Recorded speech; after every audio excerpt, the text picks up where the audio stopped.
कर्मचारियों के लिए आज का दिन काफ़ी बड़ा रहा। पूरे दिन हुआ तो सोशल मीडिया या यूँ कह लें अलग अलग माध्यमों से इस बात की जानकारी इकट्ठा करते रहे कि आज की बैठक में आखिरकार होना क्या है।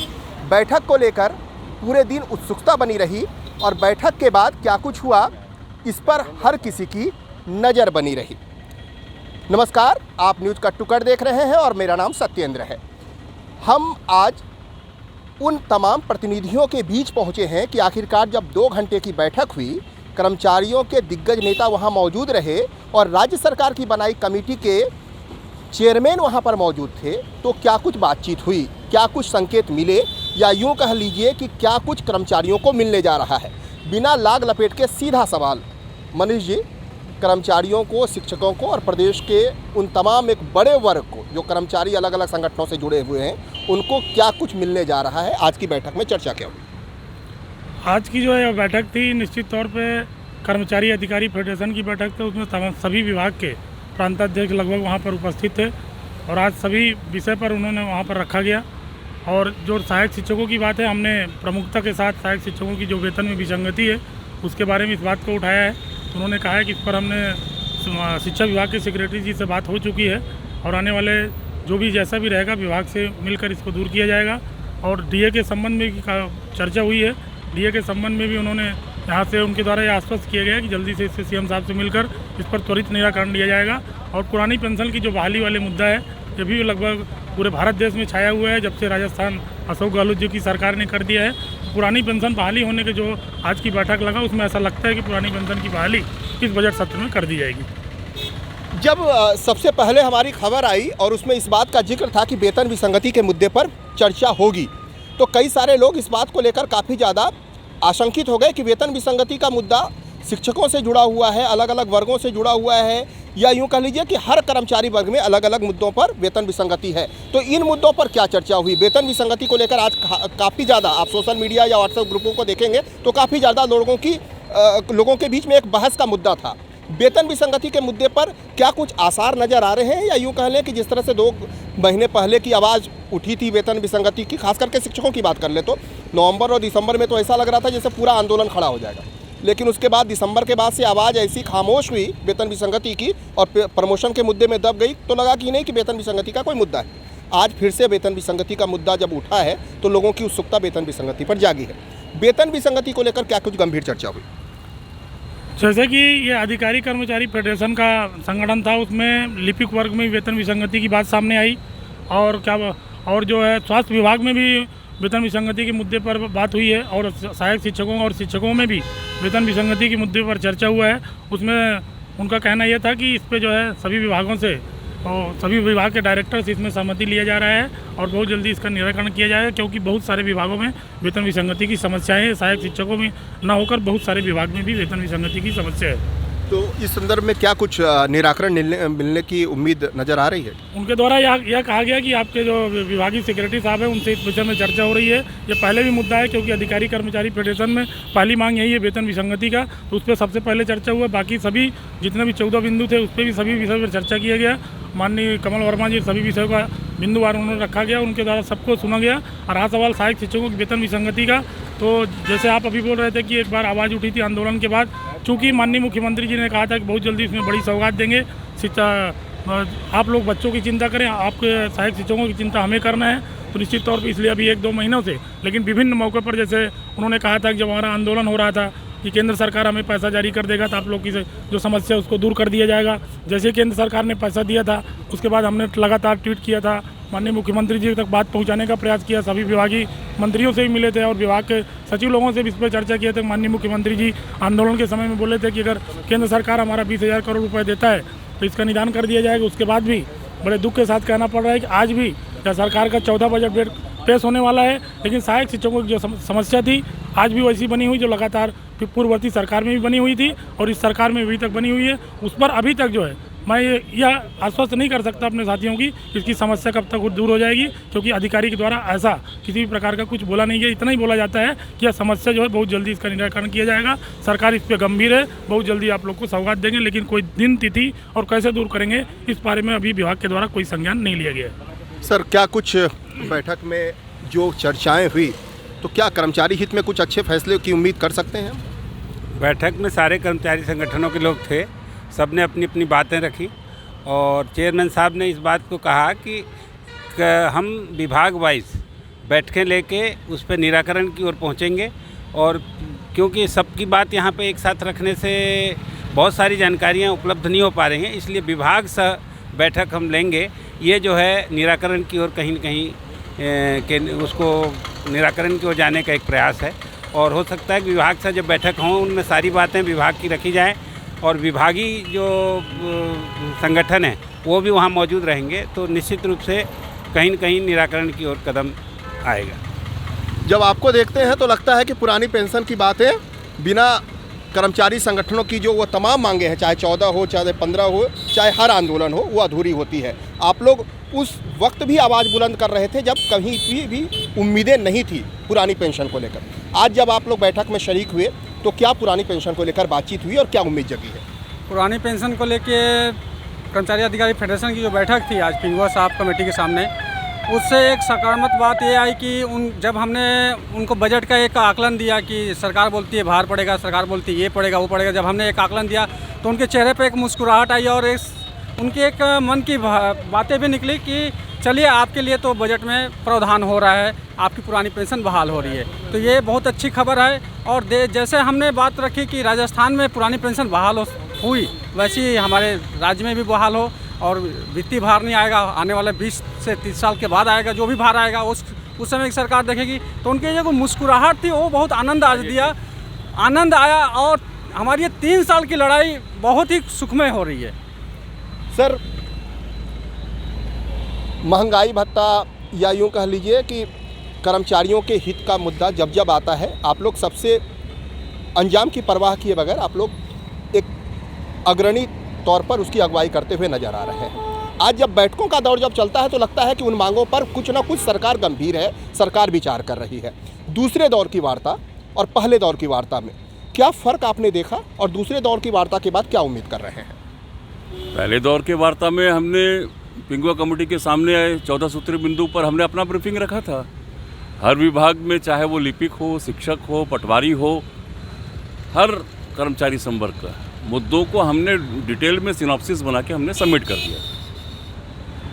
दूसरे दौर के बैठक में जो एक मूल अंतर हमको ये दिखा कि पिंगुआ कमेटी के हमारे चेयरपर्सन मनोज कुमार पिंगुआ जी हर विभाग से इन बिंदु के ऊपर विभाग का क्या निष्कर्ष है, उन निष्कर्ष को लेके वो पहुंचे थे।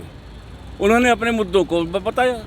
उनका ये कहना था कुछ एक मुद्दों में जो आर्थिक मुद्दे हैं, जैसे महंगाई भत्ता का मुद्दा है, 7वें वेतनमान के एरियर्स का मुद्दा है, वेतन विसंगति का मुद्दा है, इन सारे मुद्दों पर उन्होंने अपनी बातों को रखा। हमने भी बहुत ही स्पष्ट उनके सामने, कमेटी के सामने हमने इस बात को रखा है कि वेतन विसंगति का निराकरण करने से सरकार पर कोई वित्तीय भार नहीं आ रहा है। और हम आज भी कह रहे हैं कि सबसे बड़ा जो तकलीफ़ है वो है न्यू पेंशन स्कीम लगा के। हमें ये विश्वास है कि माननीय मुख्यमंत्री जी न्याय करने के आदी हैं और न्याय करते हैं।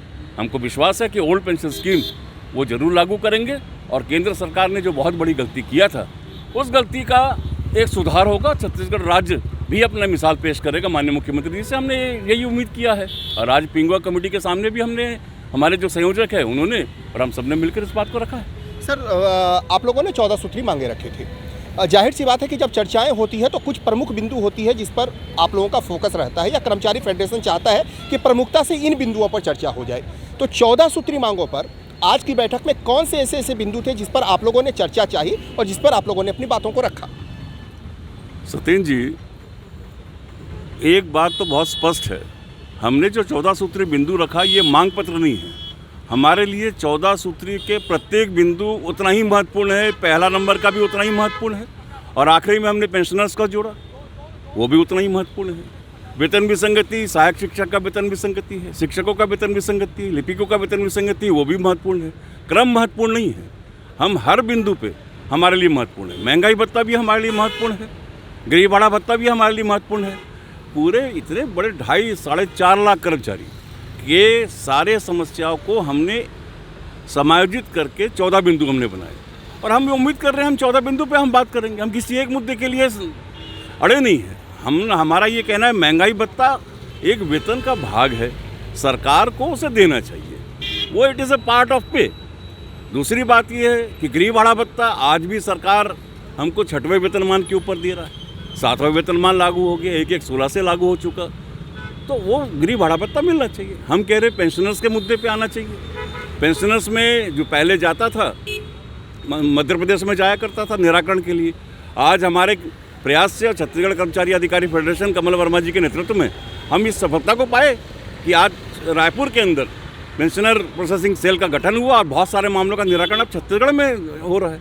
तो ये भी एक बहुत बड़ा अचीवमेंट है। सर, मुझे याद आ रहा है आज से तकरीबन 4 महीने पहले आपसे बातचीत हुई थी जब आप लोग बैठक कर रहे थे। उस दौरान मैंने आपसे ये कहा था कि सरकार की तरफ से बार बार ये दलील दी जा रही है कि वित्तीय भार आएगा, सरकार की वित्तीय स्थिति ठीक नहीं है। आपने उस दौरान ये बातें कही थी, मुझे याद है अच्छे तरीके से कि वित्तीय स्थिति क्या है हमें बहुत अच्छे से पता है। आज जब बार बार आप लोग जिक्र कर रहे हैं तो उस चीज़ का जिक्र कर रहे हैं कि इस पर वित्तीय भार नहीं आएगा, तो क्या बैठक के दौरान इस बात को लेकर चर्चा हुई है या आप लोगों ने तय कर रखा था कि जब बैठक पर बात करेंगे तो सरकार को ऐसा कोई सब्जबाग नहीं दिखाएंगे, ऐसी कोई बातें नहीं करेंगे जिससे लगे सरकार को कि ये इतना वित्तीय भार आएगा और फिर मांगों से वो पीछे हट जाए? क्योंकि बार बार इन बातों का आप जिक्र कर रहे हैं कि इस पर वित्तीय भार नहीं आएगा, चाहे पेंशन की बात कर लें या अन्य बिंदुओं की बात कर लें। वित्तीय भार उस समय भी मैंने कहा था कि कोई वित्तीय भार नहीं आएगा और सरकार का वित्तीय स्थिति क्या है ये हम जानते हैं। हमने ऐसे ही कहा था, आज भी मैं अपने बात में कायम हूँ। हमारे कर्मचारी अधिकारियों को अगर वो पदोन्नति देते हैं तो पदोन्नति में तो उतना वेतनमान पहले से ही पा रहा है, केवल पदनाम परिवर्तन हो रहा है, वेतनमान में तो परिवर्तन होगा नहीं, सरकार के खाते पे कोई बोझ पड़ेगा नहीं। तो हम अपने बात में कायम हैं। हमने ये भी कहा है कि अगर सरकार को लगता है कि वित्तीय भार ज़्यादा आ गया तो वित्त विभाग के अधिकारी बैठ जाएं, पूरे विभाग के जो प्रमुख लोग बैठ जाएं, हर विभाग की समीक्षा कर ले, हम भी सामने रहेंगे, वो भी सामने रहेंगे। माननीय मुख्यमंत्री जी को बताया जा रहा है कि बहुत ज़्यादा आर्थिक नुकसान हो जाएगा, बहुत ज़्यादा तनख्वाह बढ़ जाएगा।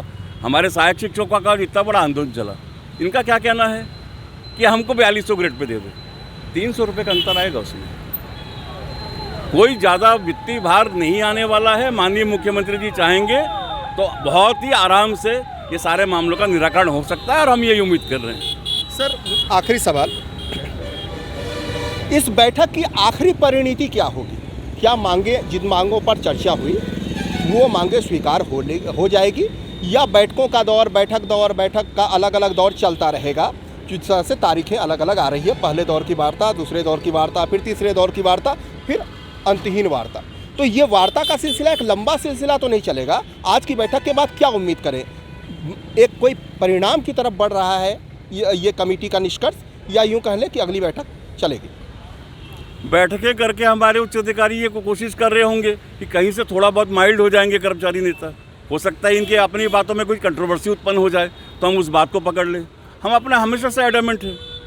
बैठकें होते रहने से आज एक स्थिति ये आया कि पूरे कर्मचारी अधिकारी की जो भावनाएं हैं उससे छत्तीसगढ़ सरकार पूरी तरह से भिज्ञ है। उनको मालूम है शासन बैठकों में, आप देखो 1.5-2 महीने के पहले जो मीटिंग हुआ, आज जो मीटिंग हो रहा है, इसमें अधिकारी तैयारी होकर आ रहे हैं, कुछ समाधान है। पिंगवा जी ने एक बात बहुत अच्छी कही जो हमें अच्छा लगा कि इसमें बहुत सारे मुद्दे ऐसे हैं जिनका एक अमली जामा ऐसा बनाया गया कि ये निराकृत नहीं हो सकता, लेकिन छोटे मोटे चेंजेस में हम बहुत सारे मुद्दों को निराकृत कर सकते हैं। उन्होंने एग्जाम्पल भी दिया, सहायक शिक्षक का समयमान वेतनमान है, पशु चिकित्सा क्षेत्र अधिकारी संघ का 30 साल का वेतनमान का मुद्दा है। ये सारे कर्मचारियों को मिला है, इनको भी मिलना चाहिए। इसमें तो यस और नो का सवाल ही नहीं उठता। महंगाई भत्ता का मुद्दा है, मेरे पास पैसा नहीं है बोलने से तो नहीं होगा। सारी स्थितियां हम आज भी कह रहे हैं, हर चीज़ का समाधान है, हर चीज़ का रास्ते हैं।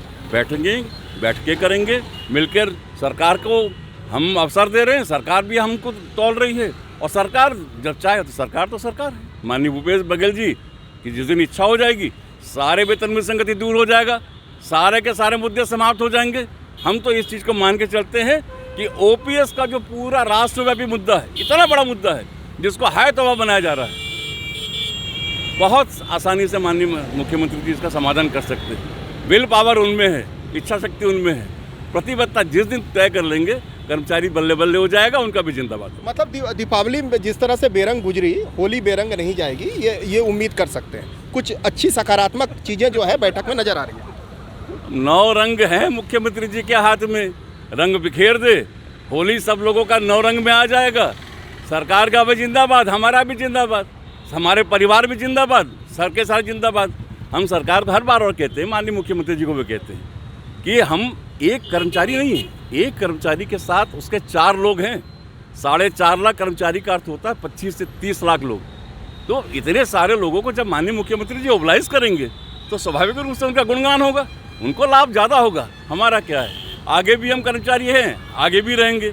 हम तो चाहेंगे माननीय मुख्यमंत्री जी करे, अपना उनका भी अच्छा भविष्य रहेगा। लोग लुभावन बातें ना करके अगर हम लोग जनता की सेवा करेंगे, उनके लिए भी बहुत अच्छा है। हम तो यही चाहते हैं। तो इशारों में कई बातें कही जाती है, कई बातें खुलकर नहीं कही जाती है। आज शायद बैठक के दौरान जब कई बातें हुई होगी तो संकेत भी जाहिर सी मिले होंगे, लेकिन हर कोई इशारों में बातें कर रहा है। हमने फेडरेशन के प्रांतीय संयोजक से भी बात की, उन्होंने भी इशारों में बहुत सारी बातें कही है। हम जब यहाँ पर मुखातिब हैं उन तमाम प्रतिनिधियों से जो बैठक से तुरंत आए हैं, वो भी इशारों में ही तमाम बातें कह रहे हैं। ऐसे में इशारों में ही सही, लेकिन कर्मचारी हित की बात हो और होली एक अच्छे खुशगवार माहौल में इन कर्मचारियों की गुजरे, ये उम्मीद हम जरूर चाहेंगे। नमस्कार। अगर आपने हमारा YouTube चैनल सब्सक्राइब नहीं किया तो जरूर सब्सक्राइब करें, लाइक शेयर और कमेंट करें। नमस्कार।